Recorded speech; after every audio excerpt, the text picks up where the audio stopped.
Hello, everyone, and welcome back to Top English Podcast.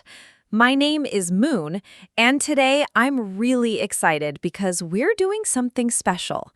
A lot of you always ask me, Moon, can you share more useful phrases we can use in daily conversations? So I thought, why not create a full guide? In this episode, I'm going to share with you 100 daily used English phrases. Yes, 100. And don't worry, I won't just list them for you. For each phrase, I'll explain it in simple English and then give you a couple of real-life examples, so you'll know exactly when and how to use it. Think of this as your phrase toolkit, something you can use in school, at work, while traveling, or just chatting with friends. And if you listen all the way through, you'll notice how naturally these phrases fit into everyday life. So, let's get started. Number 1, step up your game. This phrase means to improve the way you're doing something. Imagine you're playing basketball with your friends and you keep missing shots.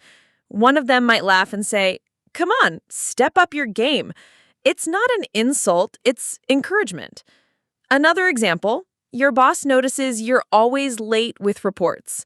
They might tell you, you need to step up your game if you want that promotion.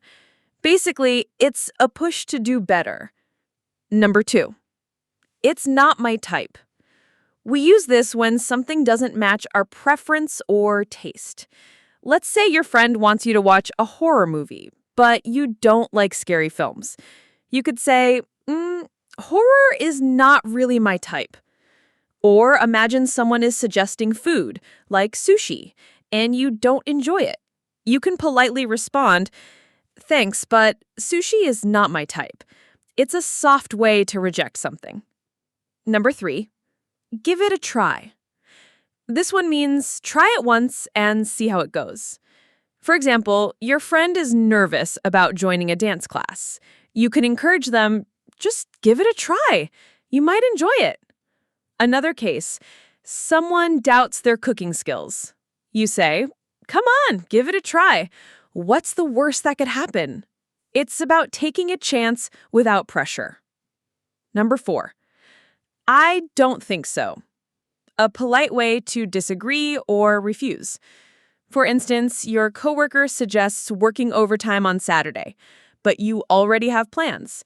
You can say, I don't think so. I promised my family I'd be home. Or if a friend asks, do you think it's going to rain today? And the sky is clear, you might respond, I don't think so. Simple, soft disagreement. Number 5, get to the point. This means stop talking around the topic and say the main idea. Imagine your friend is telling a very long story before finally asking you for money. You might joke, okay, get to the point. What do you need? In a meeting, if someone keeps giving too much background information, the manager might politely say, let's get to the point. It saves time. Number 6, could you repeat that, please? Very useful when you didn't hear or understand something. For example, you're on a phone call and the line cuts out. You say, sorry, could you repeat that, please? In class, if the teacher says something too fast, you can raise your hand and politely ask, could you repeat that, please? It's polite and clear, much better than just saying, what? Number 7, catch you later. This is a casual way of saying goodbye. You don't literally mean you'll catch them. It just means see you next time. Example 1. You bump into a colleague in the hallway, chat for 2 minutes, and as you leave, you say, all right, catch you later. Or you finish coffee with a friend and stand up to leave. Instead of saying goodbye, you can say, catch you later. It sounds friendly and relaxed. Number 8, I have to run. This doesn't mean you're going jogging. It means you need to leave quickly. Imagine you're chatting with a friend, but you suddenly remember you're late for class. You say, sorry, I have to run. I'll call you later. Or at the office, you're talking by the elevator and your phone buzzes with an urgent message. You might say, I have to run, the boss needs me. It's a quick, polite exit. Number 9, let's call it a day. This is perfect when you're tired or you've done enough work for now. For example, you and your study group have been working on assignments for hours. Someone finally says, okay, let's call it a day. We'll continue tomorrow. At work, after a long meeting, the manager might say, we've covered enough. Let's call it a day. It means stop here and rest. Number 10, keep me in the loop. This means keep me updated with information. For instance, at work, if your team is planning something, you might say, I can't join every meeting, but please keep me in the loop about the plans. Or in personal life, your friend is organizing a trip. You tell them, I'm not sure if I can come, but keep me in the loop about the plans. It's a polite way of saying, don't forget to update me. Number 11, you have good taste. This is a nice compliment you can give someone when they choose or like something that's stylish, smart, or impressive. For example, if your friend buys a really nice shirt, you can say, wow, you have good taste. Another example, someone plays you a song that you also love. You smile and say, I love this track. You have good taste in music. It can apply to clothes, food, movies, even decoration. It's a friendly way to praise someone's choices. Number 12, don't tell a soul. This phrase means, keep this a secret, tell nobody. For example, imagine you're planning a surprise birthday party for your best friend. You whisper to another friend, we're meeting at her house at 7, but don't tell a soul. Or maybe you got a new job offer but haven't told your boss yet. You share it with your sibling and say, I'm telling you first, but please, don't tell a soul. It makes the message sound more serious and private. Number 13, I am feeling under the weather. This phrase is a softer way to say you're sick or not feeling well.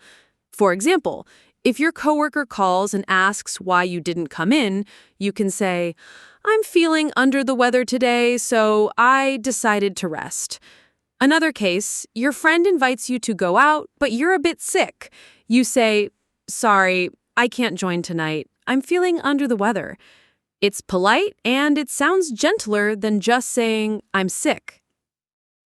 Number 14, sorry for being late. We use this when we arrive late and want to apologize. For example, you walk into a class after it started, you can say, sorry for being late, the bus was delayed. Or you meet a friend at a cafe 10 minutes late and say, sorry for being late, traffic was really bad. It's short, polite, and shows respect for the other person's time. Number 15, it's not rocket science. This phrase means something is not very complicated. For example, if your friend is struggling to cook pasta, you might laugh and say, come on, it's just boiling water. It's not rocket science. Or if someone is scared of using a new app, you could say, don't worry, it's easy. It's not rocket science. It's a light, often joking way to say it's simple. Number 16, don't be a stranger. This is what you say when you want someone to stay in touch. For instance, if a coworker is leaving the company, you might hug them and say, good luck with your new job. Don't be a stranger. Keep in touch.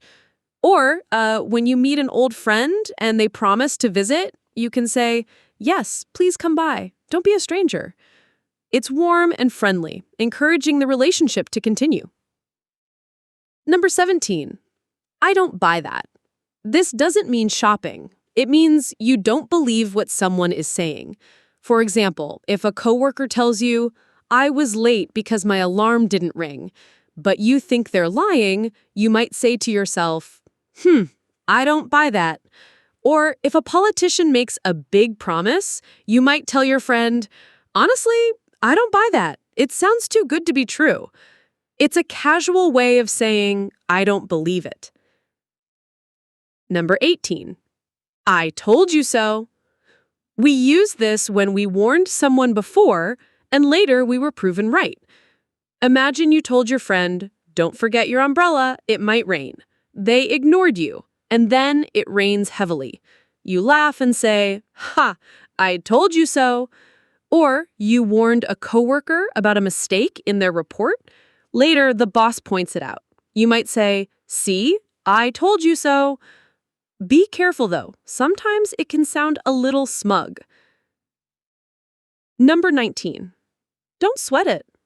This is another way of saying, don't worry about it. For example, if someone apologizes for spilling a little coffee on your desk, you smile and say, "Don't sweat it, it's just coffee." Or if your friend forgets to call you back and they feel guilty, you can say, "Don't sweat it, I know you're busy." It makes people feel relaxed and less stressed. Number 20. Mind your own business. This phrase is a bit stronger. It means don't interfere in things that don't concern you.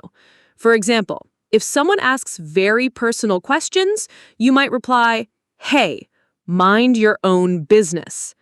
Or imagine kids fighting and one says to another, "Stay out of it, mind your own business." It can sound rude, so be careful. Usually it's used when someone crosses a line. Number 21. I'm dead tired today. This phrase means you're extremely tired.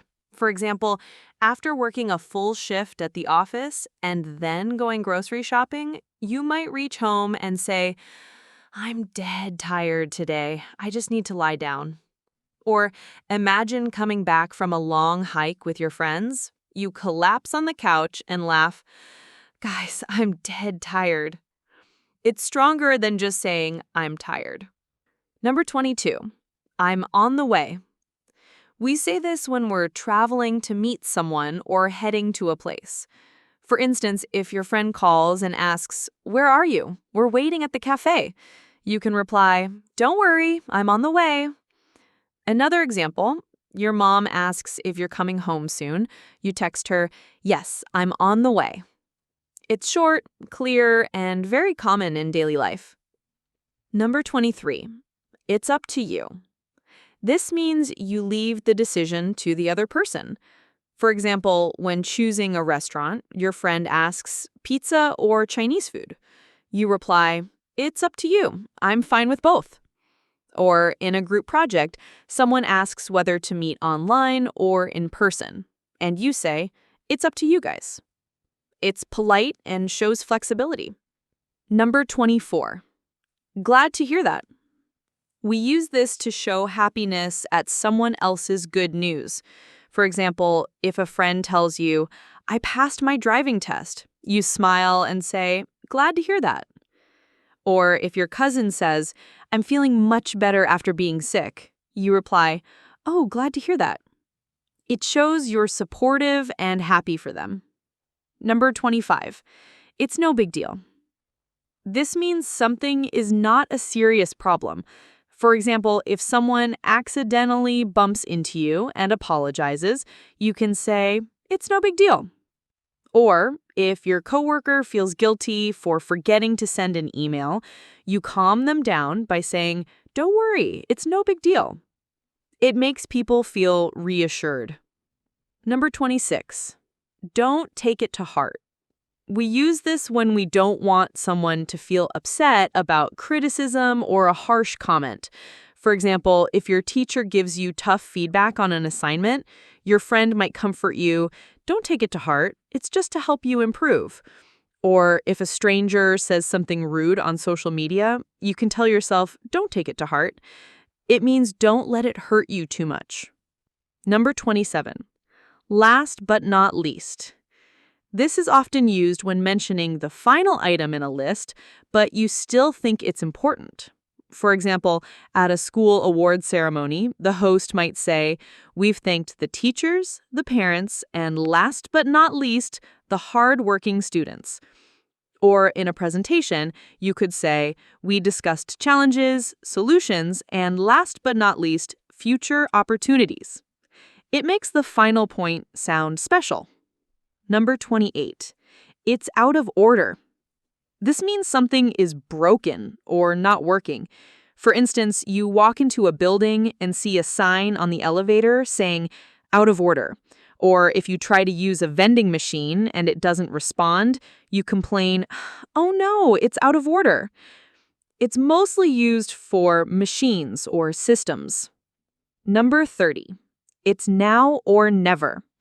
This phrase means if you don't do it immediately, you might lose the chance forever. For example, if you're nervous about asking someone out, your friend might say, come on, it's now or never. Or if you're at the airport and the last call for boarding is announced, you might say, we have to run, it's now or never.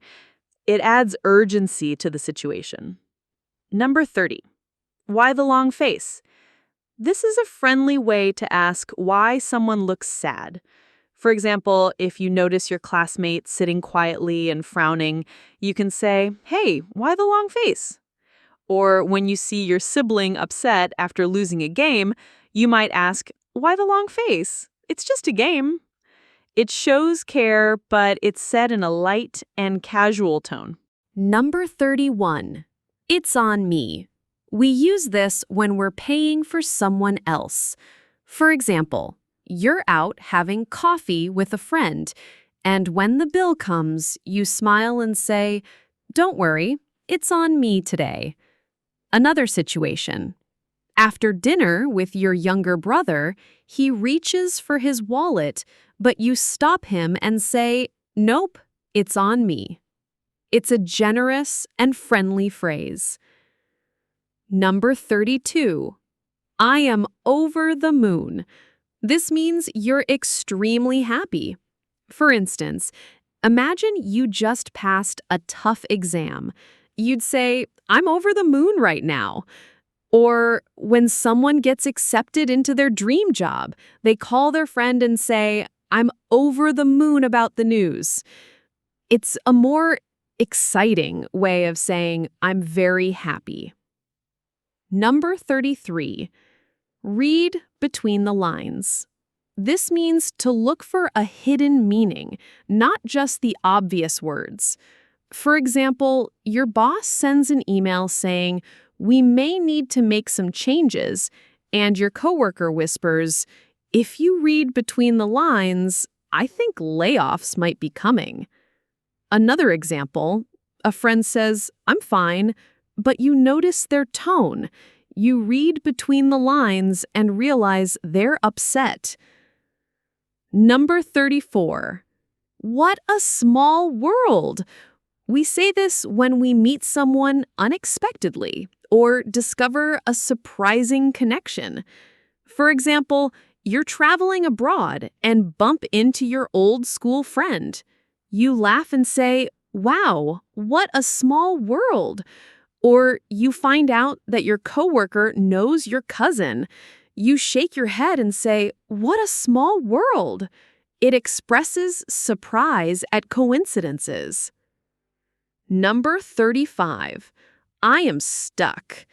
This can mean you're trapped or confused. For example, when you're working on math homework and can't figure out a problem, you sigh, I'm stuck on this question. Or when your car breaks down in the middle of the road, you call a friend and say, I can't move, I'm stuck here. It shows you can't move forward without help. Number 36. I got it. This means you understood something or you'll handle it. For example, when someone explains how to use a new app, you nod and say, okay, I got it. Or at work, your colleague drops some files and you quickly say, don't worry, I got it, while picking them up. It's short, casual, and very common. Number 37. There is nothing to worry about. We use this to comfort someone. For example, if your friend is nervous about giving a presentation, you say, relax, there's nothing to worry about. You'll do fine. Or if your younger sibling is scared about visiting the dentist, You reassure them, don't be afraid, there's nothing to worry about. It's a calming phrase. Number 38, not at all. This is often a polite reply when someone thanks you. For example, your neighbor says, "Thanks for helping me carry the groceries," and you reply, "Not at all." Or if a friend apologizes for bothering you, you smile and say, "Not at all. You're never a bother." It's polite, warm, and makes people feel comfortable. Number 39, you liar. This is used when someone is clearly joking or telling an untruth. For example, if your friend says, "I just met a movie star at the supermarket," and you don't believe them, you laugh and say, "You liar." Or in a playful way, when your sibling says they already finished all the homework, but you see the books untouched, you smile and say, "You liar." Be careful. It can be friendly or rude depending on the tone. Number 40, don't take it personally. This means don't feel offended by something. For example, if your manager gives feedback about your work, they might add, "Don't take it personally. I just want the project to improve." Or when a friend doesn't invite you to a small outing, they explain, "Don't take it personally. It was just a last-minute plan." It helps soften uncomfortable situations. Number 41. I am on the same page. This means you agree with someone or you share the same understanding. For example, in a team meeting, your colleague says, "We should finish the report by Friday," and you nod, "Yes, I'm on the same page." Or when planning a trip with friends, one says, "Let's book a budget hotel," and you reply, "I'm on the same page. Saving money sounds good." It shows agreement and unity. Number 42, I am with you on this. This is another way to show support or agreement.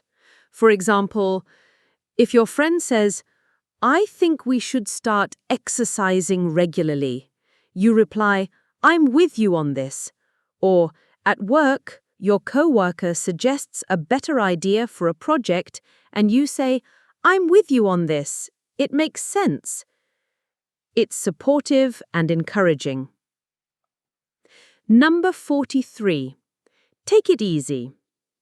We say this when we want someone to relax, calm down, or not stress too much. For example, if your friend is nervous before an exam, you comfort them, "Hey, take it easy. You've studied well." Or, when saying goodbye to someone rushing off, you wave and say, "Take it easy. See you later." It's casual and friendly. Number 44. I'm heading out. This means you're about to leave a place. For instance, when leaving your office at the end of the day, you tell a coworker, "I'm heading out. See you tomorrow." Or, at home, you put on your shoes and say to your family, "I'm heading out to meet a friend." It's a natural way to announce you're leaving. Number 45. I am all ears. This means you're fully listening and paying attention. For example, if your friend says, "I have something exciting to tell you," you lean in and reply, "Go ahead, I'm all ears." Or, when a coworker starts explaining a new idea, you smile and say, "I'm all ears." It makes the other person feel heard. Number 46. What about you? We use this to return a question back to someone. For example, your friend asks, "How was your weekend?" You answer, "It was good. What about you?" Or, if someone says, "I love Italian food," you might reply, "Really? What about you? Do you like spicy food?" It keeps the conversation flowing naturally. Number 47. don't trust on hearsay. This means don't believe in rumors or unverified information. For example, if someone tells you, I heard our teacher is quitting, you can reply, don't trust on hearsay, let's wait for official news. Or when a friend says, I heard that restaurant is bad, you might say, don't trust on hearsay, let's try it ourselves. Number 48. It's up to you. We actually saw this one earlier, but it's so common it's worth repeating. It means the choice is yours. For example, if you and your friend are deciding between a movie or bowling and you don't mind either, you say, it's up to you. Or, in a family discussion about dinner, you tell your sibling, it's up to you. Choose what you want tonight. It shows flexibility. Number 50. You are stunning. This means you look very beautiful or impressive. For example, when your friend shows up in a new dress, you say, wow, you are stunning. Or, if your sibling gets ready for a big event, you smile proudly and say, you are stunning tonight. It's stronger than just saying, you look nice. Number 51. How's it going? This is a casual way of asking, how are you? For example, when you meet a friend at the park, you smile and say, hey, how's it going? Or when you bump into your coworker at the coffee machine, you casually ask, how's it going? It's friendly, informal, and often used instead of the usual, how are you? Number 52. Long time no see. We say this when we meet someone after a long time. For example, if you run into your high school classmate after many years, you laugh and say, wow, long time no see. Or when a cousin visits after months, you greet them with, hey, long time no see. It shows surprise and happiness. Number 53. What time is it? This is the simple and direct way to ask for the current time. For example, when you forget your watch, you ask someone, excuse me, what time is it? Or during an exam, you whisper to your classmate, what time is it? Do we have enough left? Very practical and always useful. Number 54. I eat ice cream once in a blue moon. This phrase, once in a blue moon, means very rarely. For example, you could say, I don't really like sweets, so I eat ice cream once in a blue moon. Or someone asks if you watch TV often, you reply, no, only once in a blue moon. It shows that something almost never happens. Number 55. It's a daunting task. This means a task that feels difficult or overwhelming. For instance, preparing for a very big exam might feel like, wow, this is a daunting task. Or moving into a new house with all the packing and unpacking, you might say, it's such a daunting task. It expresses challenge and effort. Number 56. It's just odd, but is actually fake or meaningless. For example, a company promises great employee benefits, but in reality, they don't provide much. You say, that's just eyewash. Or when someone shows fake concern, you might comment, it's eyewash. They don't really care. Number 57. My car is a white elephant. A white elephant means something that is costly to maintain, but not very useful. For example, If your car keeps breaking down and costing too much money, you sigh and say, "My car is a white elephant." Or if someone buys an expensive boat but rarely uses it, people might call it a white elephant. Number 58. Don't lecture me. This is used when you don't want someone to give you long, unwanted advice. For example, if you come home late and your sibling starts giving you advice, you roll your eyes and say, "Don't lecture me." Or if a friend scolds you for eating junk food, you reply, "Don't lecture me. I know it's unhealthy." Be careful, though. It can sound rude if said harshly. Number 59. What brings you here? This is a polite way of asking why someone came to visit. For example, if a friend shows up at your office, you smile and say, "Hey, what brings you here?" Or when you run into a neighbor at the library, you ask, "Oh, what brings you here?" It's friendly curiosity. Number 60. Don't nag me. We use this when someone keeps complaining or repeating the same advice. For example, your mom reminds you 3 times to clean your room, and you reply, "Okay, I'll do it. Don't nag me." Or if your coworker keeps reminding you about the same task, you might sigh and say, "Stop nagging me. I'll finish it." Again, tone matters. Say it softly to avoid sounding rude. Number 61. I am starving.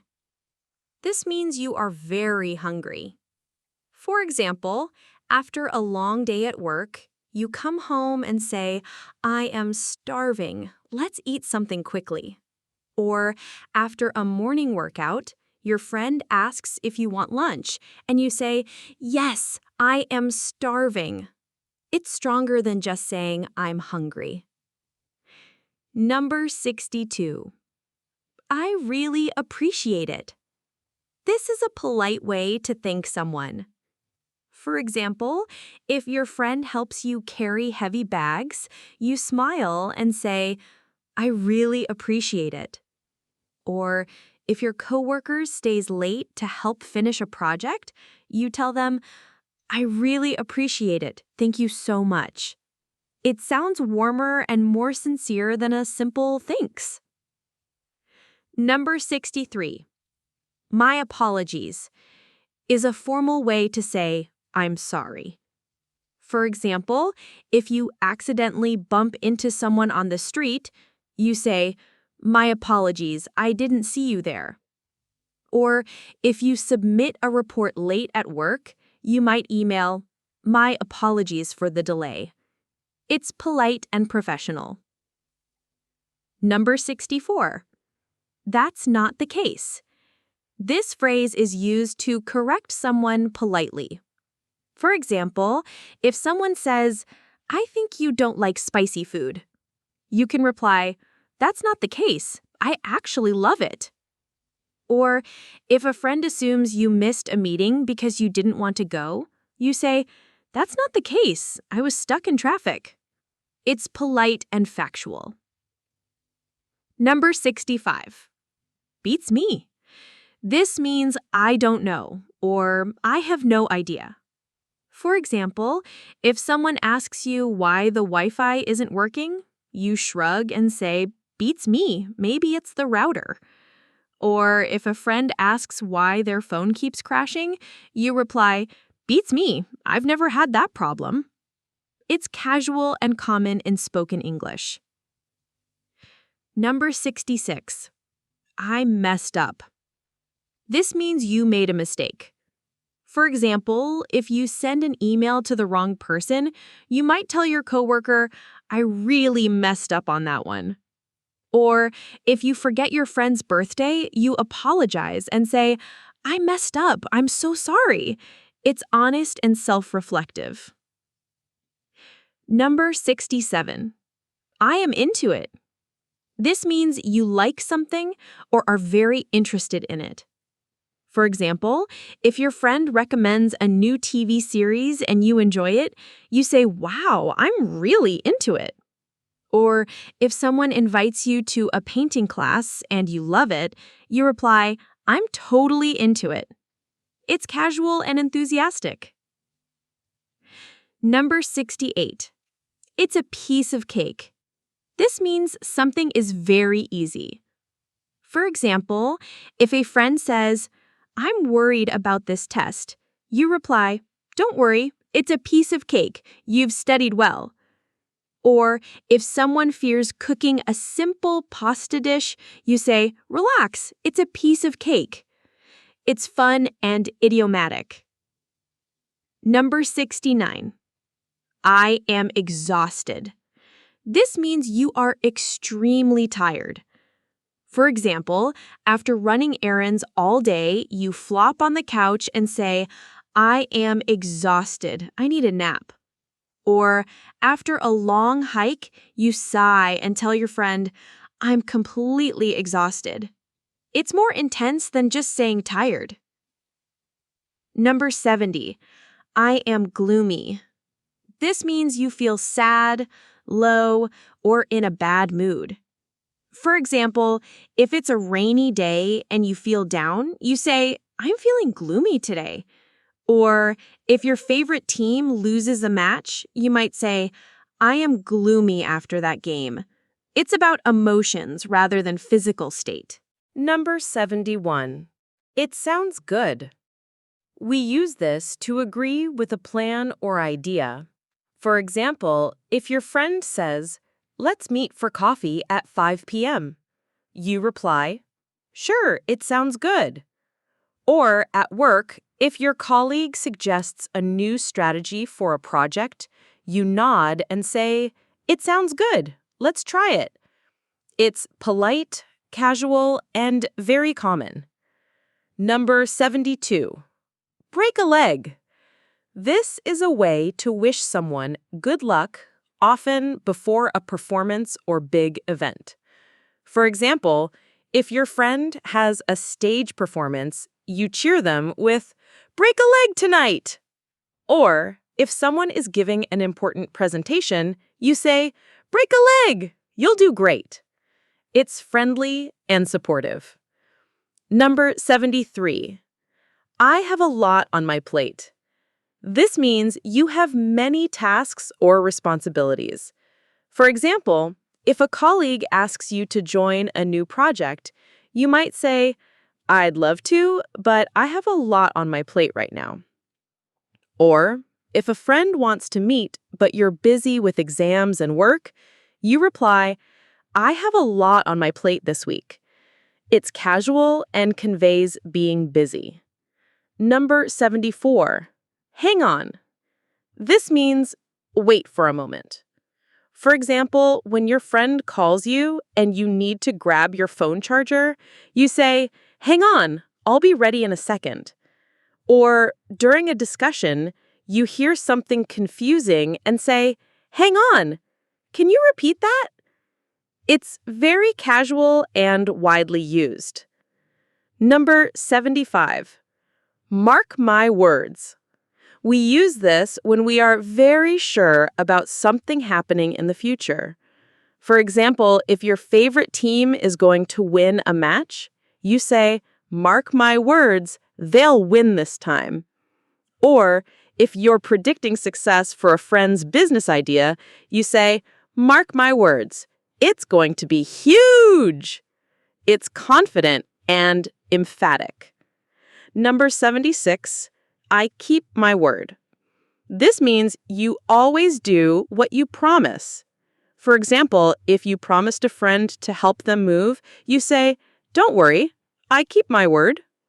Or if a coworker doubts you'll finish a task on time, you reply, "I always keep my word. I'll deliver it today." It shows reliability and trustworthiness. Number 77. Can you speak more slowly? We say this when we have trouble understanding someone who is speaking too fast. For example, In an English class, if the teacher explains something quickly, you politely ask, "Can you speak more slowly?"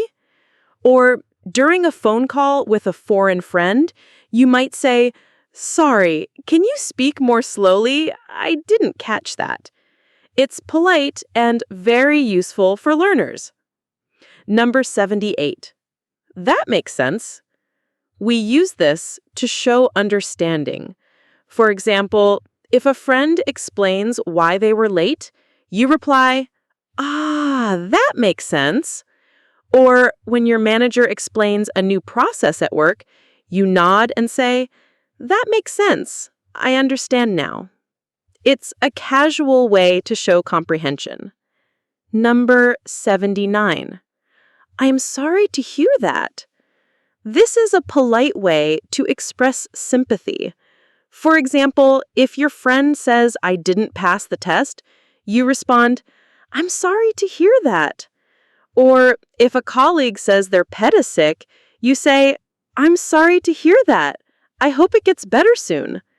It shows empathy and care. Number 80. What have you been up to? We ask this to know what someone has been doing recently. For example, when meeting a friend after a while, you ask, "Hey, what have you been up to?" Or during a phone call with a cousin, you start with, "Hi, what have you been up to these days?"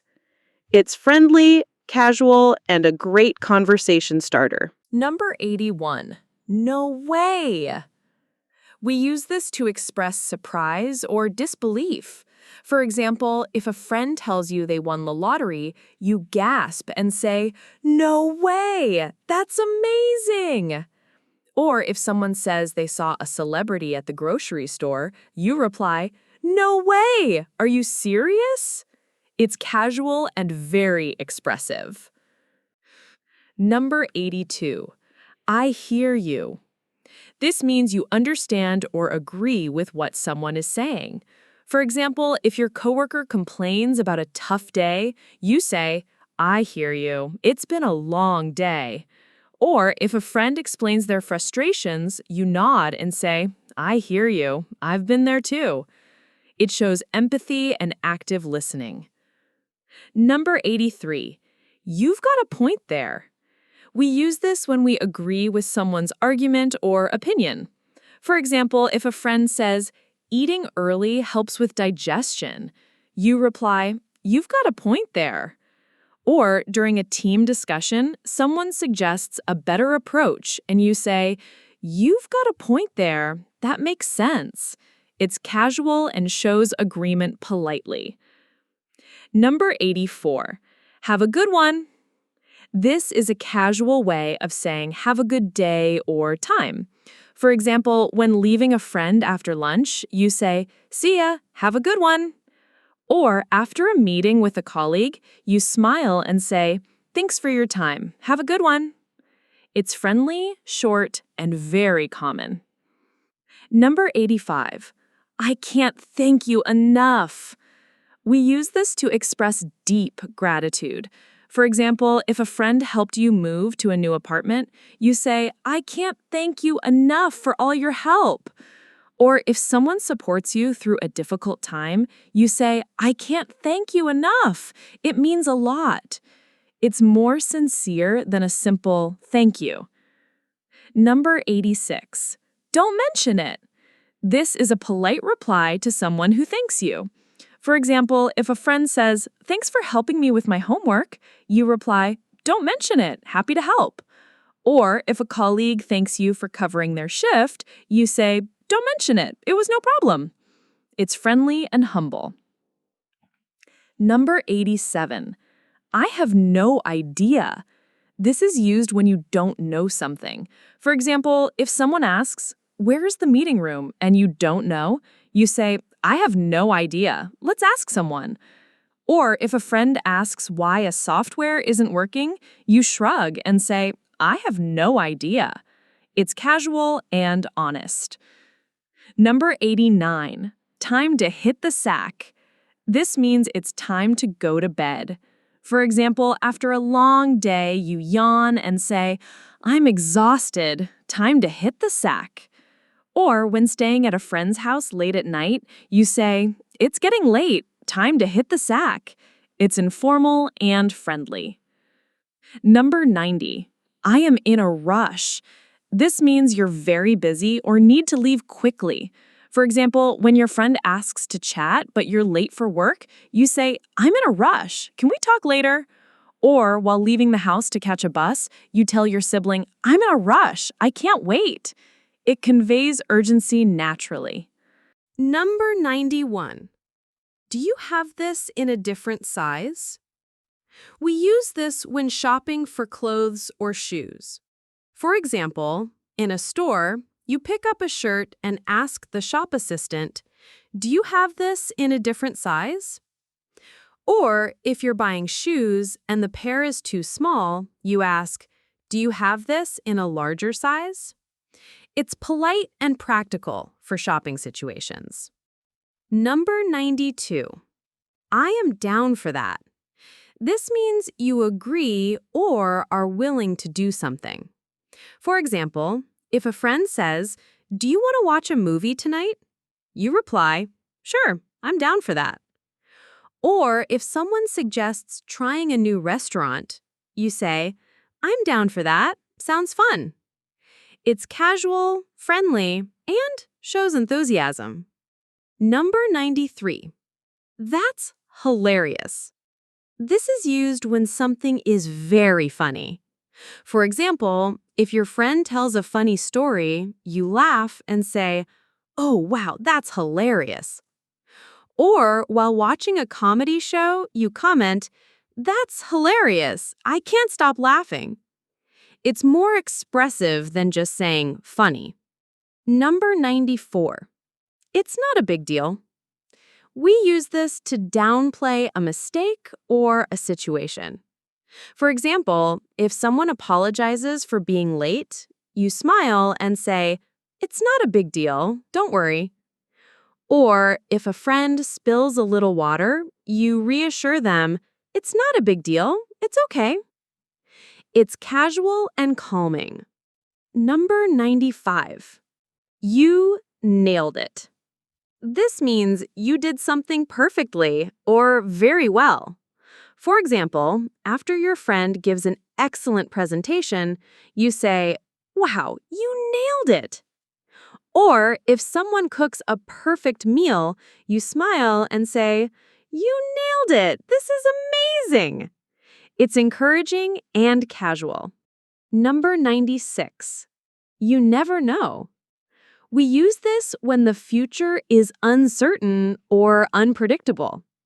For example, if someone says, "Do you think it will rain tomorrow?" You reply, "You never know, the weather is unpredictable." Or if a friend doubts a small business will succeed, you say, "You never know, it might become very popular." It's casual and reflective. Number 97. It takes two to tango.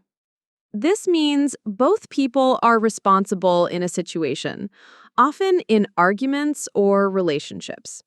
For example, if a couple is arguing, you might say, "It takes two to tango. Both of you share responsibility." Or if a disagreement happens at work, you remind, "It takes two to tango, so both sides need to cooperate." It's an idiomatic and insightful phrase. Number 98. Zip your lip.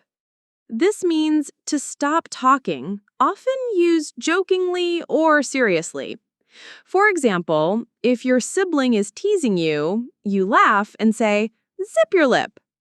Or in a serious situation, if someone is spreading secrets, you might warn, "Zip your lip, don't tell anyone." It's casual but can be firm depending on tone. Number 99. So far, so good. We use this to describe progress that's going well so far. For example, if someone asks about your day, you reply, "So far, so good. Everything's going smoothly." Or while learning a new skill, you tell a friend, So far, so good. I'm getting the hang of it. It's optimistic and casual. Number 100. I am swamped. This means you are extremely busy. For example, if a colleague asks if you can help with a task, you reply, I'm sorry, I'm swamped right now. Or if a friend invites you out but you have many deadlines, you say, I'd love to join, but I'm swamped. It's casual, very common, and expresses busyness clearly. And there we have it, my friends, all 100 daily English phrases. From casual chats to polite responses, these phrases cover everything you need in everyday conversation. Remember, the key is practice.